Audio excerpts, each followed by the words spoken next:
You're too dumb to succeed. My family laughed when I started my own business. Today, they begged me for a job when their company went bankrupt. They always said I'd never amount to anything. I can still hear my father's voice, low and dismissive, as he leaned back in his leather chair, waving a hand as if I wasn't worth the conversation. You don't have the brains for business, son. Some people are meant to lead, and some people, well, they just take orders. My mother, ever the enabler, would chime in with her usual tight-lipped smile. Sweetheart, maybe you should just stick to something simpler? Something more stable? And then, of course, my older brother, Daniel, would add the finishing touch, slapping me on the back like he was giving me a reality check. Come on, Matt. You couldn't even keep that part-time job at the auto shop. What makes you think you can run your own company? They laughed when I told them I was quitting my job to start a business. They laughed even harder when I asked if they wanted to invest. Matt, you're too dumb to succeed. My sister, Rachel, snorted over dinner. Just admit it now and save yourself the humiliation. That was 3 years ago. 3 years of struggle, of empty bank accounts, of failures that made me question if they were right. But I never forgot their laughter. And now? Now they were calling me. Because their untouchable family business, the one they had always lorded over me, was crumbling. Bankrupt. Gone. And they needed a job. They needed me. It started with whispers. I wasn't in contact with my family much after I started my business, more out of necessity than choice. I was too busy working 16-hour days, pouring everything I had into my company while they sat comfortably in their high-rise office, running the family business like they always had. But I still heard things. A friend from town mentioned layoffs at Holloway and Company, my father's company, the one he built from the ground up and prided himself on. I didn't think much of it at first. Companies downsized all the time. Then I overheard someone at a coffee shop talking about Holloway and Company losing a major contract. A huge one. That got my attention. I did a little digging. Turns out, they weren't just struggling, they were hemorrhaging money.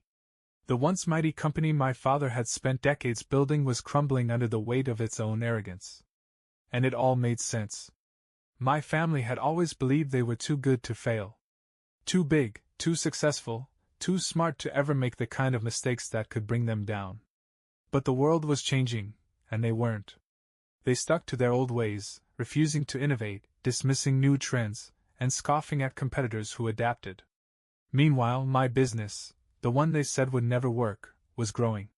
Slowly, painfully, but growing nonetheless. And then, one night, my phone rang. It was my mother. I stared at the screen, debating whether to answer. It had been nearly 2 years since I last spoke to her, and the last words she said to me were, "You'll regret this, Matthew. You'll come crawling back." But I wasn't the one crawling. I let it ring a few more times before answering. "Hello?" There was a pause. Then, in the softest voice I'd ever heard from her, she said, "Matt, we need to talk." There was something in her voice I didn't recognize. Not the usual passive-aggressive superiority. Not the tight, polite condescension she usually reserved for me. No, this was different. This was uncertainty. "Talk about what?" I asked, keeping my voice even. She hesitated, and for the first time in my life, I wondered if she was nervous to speak to me. Finally, she sighed. "It's about the company." I leaned back in my chair, suppressing a smirk. "Here it is." "What about it?" "Things have gotten complicated." I waited. Let her squirm. "Your father." She stopped herself. Took a breath. "We've had some setbacks, and we might need a little help." I couldn't help it, I laughed. A short, sharp laugh that made her go silent on the other end. "You need help? From me?" A few years ago, I might have jumped at the chance to prove myself to them. To finally hear them say, "You were right, Matt. We should have believed in you." But that was the old me. The one who wanted their approval. The one who spent years being the family joke. I wasn't that guy anymore. "I don't know what to tell you, Mom," I said, feigning innocence. "I thought you said I was too dumb to run a business?" She let out a shaky breath. "I know things were said, but that's in the past. We're family, Matthew. That has to count for something. Ah, there it was. The guilt trip. The same one they'd used my whole life whenever they needed something from me. I wasn't falling for it this time. I'm sorry you're struggling, I said, but you made it very clear that I had no place in your world. You were right about one thing, though, I did succeed. Without you. Silence. Then, in the softest voice I'd ever heard from her. Please, Matthew. Just come see your father. I should have hung up. I wanted to hang up. But something inside me, maybe morbid curiosity, maybe something else, made me say, I'll think about it. And then I ended the call. I don't know why I agreed to go. Maybe part of me wanted to see it for myself, to witness the empire my father had built crumbling before my eyes. Maybe I just wanted to hear them say it, to finally admit they'd been wrong about me. Or maybe, deep down, there was still a part of me that wanted something from them. Not their approval. Not their love. But closure. When I pulled up to my parents' estate, the same house where I had spent years being ridiculed, I noticed something immediately. It didn't look the same. The immaculate lawn, once perfectly trimmed and lined with expensive landscaping, was overgrown. The luxury cars that used to fill the driveway were gone, replaced by a single aging sedan. For the first time, the house felt small. I knocked on the door, and after a moment, it opened to reveal my mother. She looked older. More tired. The perfectly polished woman I remembered had been replaced by someone whose mask was slipping. Matthew, she breathed, as if she was afraid I'd vanish if she blinked. Mom. I stepped inside. The house was eerily quiet. My father's booming voice was nowhere to be heard, and that alone told me how bad things had gotten. She led me to his office, and there he was, sitting behind his massive mahogany desk, looking small in the oversized chair that once made him seem so powerful. For a long moment neither of us spoke. Then, finally, he said, You look well. I almost laughed. That's how he starts. Yeah, I said. Turns out I'm not as dumb as you thought. His jaw tightened, but he didn't argue. That was already a win.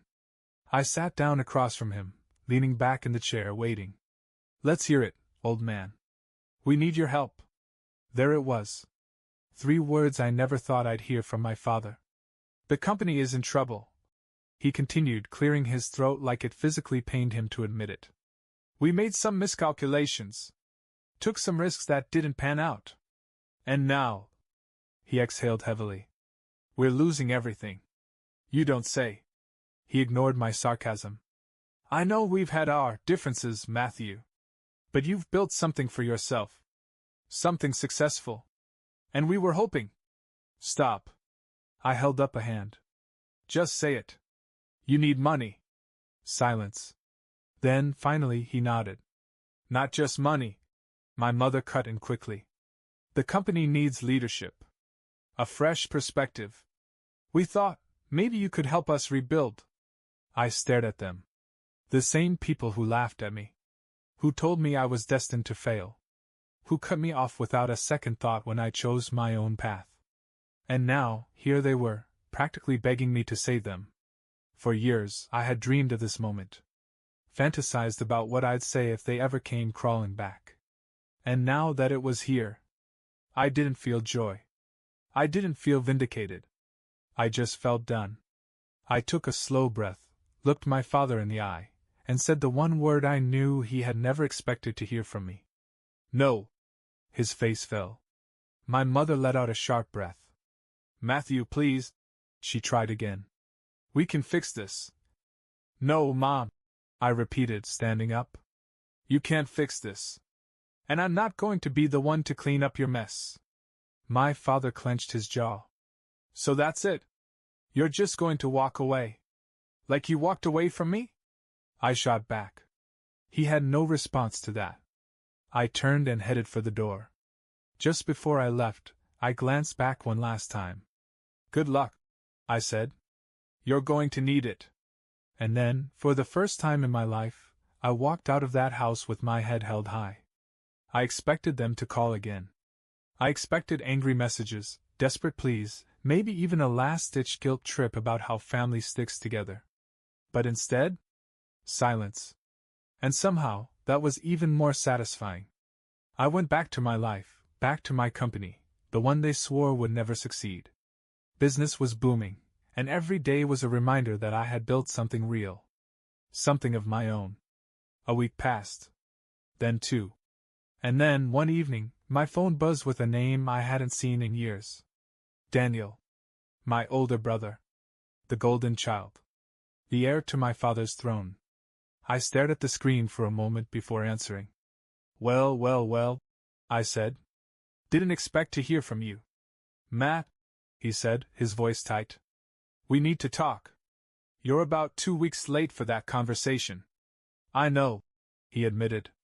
But this is different. I leaned back in my chair, curious despite myself. All right.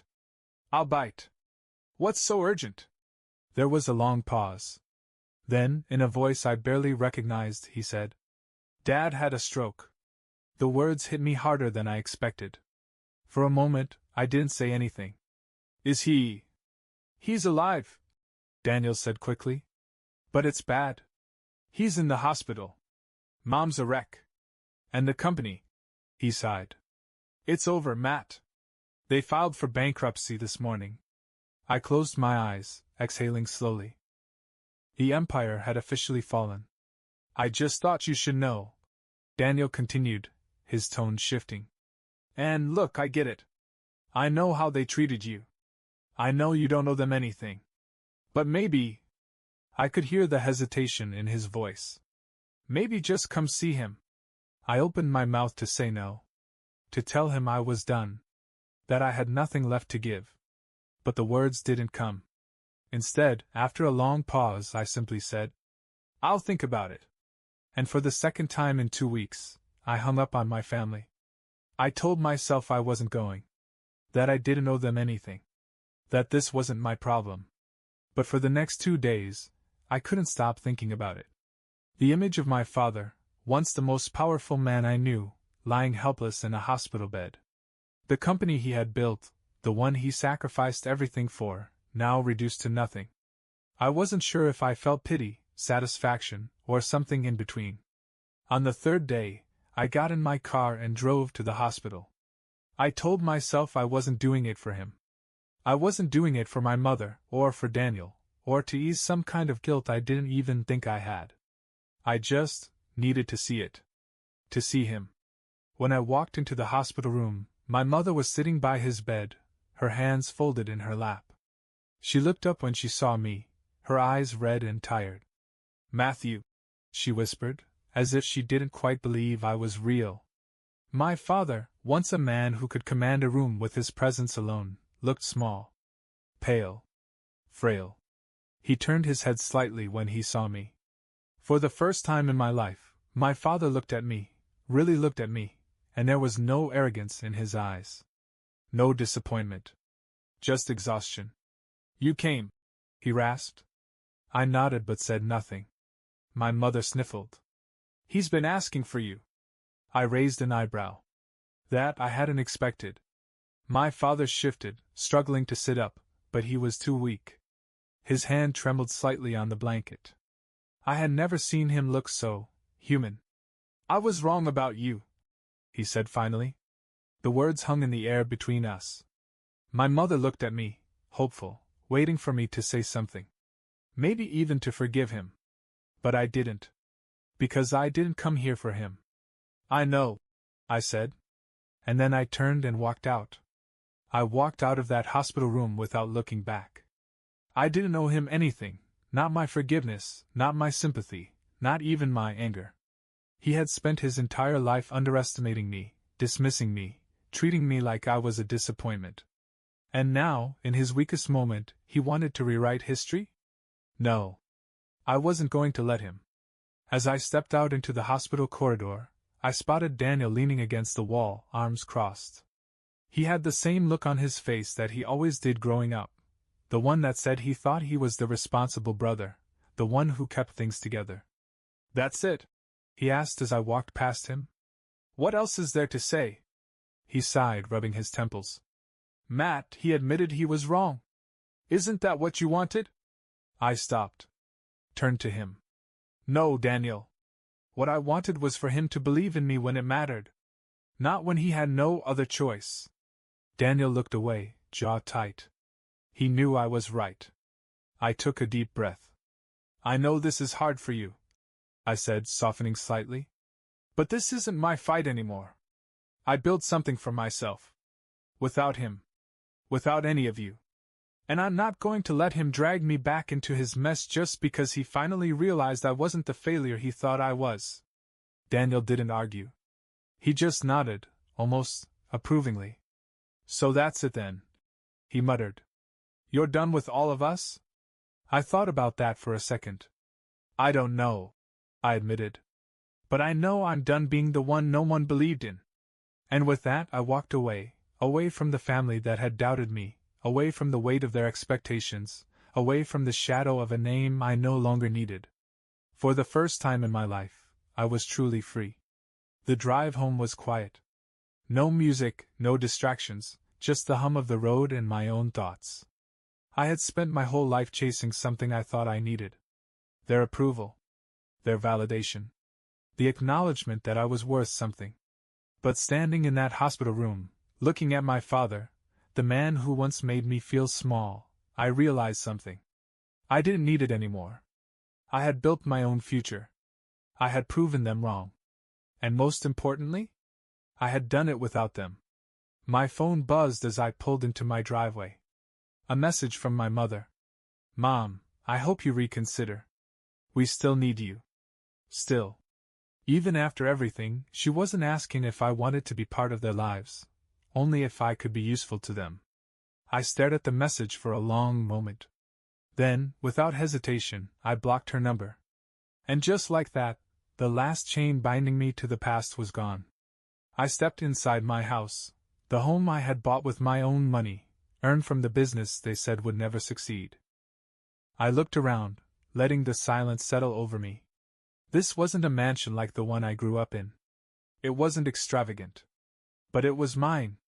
And for the first time in my life, that was enough. For the first time in years, I felt light. No weight of expectations. No lingering resentment. Just a quiet, steady certainty that I was exactly where I needed to be. I woke up the next morning to a few missed calls from Daniel. I didn't need to listen to the voicemails to know what they said. Dad's condition is getting worse. Mom wants you to reconsider. It's not too late to help. I deleted them all without listening. It was too late. It had been too late the moment they laughed in my face, the moment they turned their backs on me when I needed them most. They had made their choice. And now, I was making mine. I threw myself back into work, focusing on the company I had built from the ground up. Every day was another reminder that I had been right to walk away, that I had never needed their approval to succeed. A few weeks later, I got the inevitable news. My father had passed away. No dramatic final words. No last-minute reconciliation. Just an ending. I didn't go to the funeral. I thought about it, about whether I owed him that much, about whether I should at least show my face one last time. But the truth was, I had already said my goodbye. I had said it the moment I walked out of that hospital room. Instead, I spent the day exactly the way I wanted to. I went into the office, met with my team, sat in the corner office that I had earned. The one that was supposed to be Daniel's. The one that should have never belonged to me, according to my father. And yet there I was. A few days later, I got an email from a lawyer handling my father's estate. I almost didn't open it. But curiosity got the better of me. The email was short. Straight to the point. My father had left me nothing. Not a cent. Not a piece of property. Not even a symbolic, meaningless heirloom. I laughed. Of course he did. Even from the grave, he wanted to have the last word. What he didn't realize was that he already had. When I had told him no. I closed the email and never thought about it again. There was a time when that would have crushed me, being written out of his will, erased like I never mattered. But now, it felt like confirmation. I had never been part of his legacy. And I never needed to be. Because I had built my own. Months passed. Life moved on. My business thrived. I hired good people, expanded into new markets, and watched my company grow into something real, something mine. And one day, as I sat in my office, looking out over the city, my phone buzzed with another call from Daniel. This time, I didn't even hesitate. I just hit decline. And then I got back to work. Because unlike them, I knew the truth. Success wasn't about who you came from. It was about who you chose to become. And I had already won.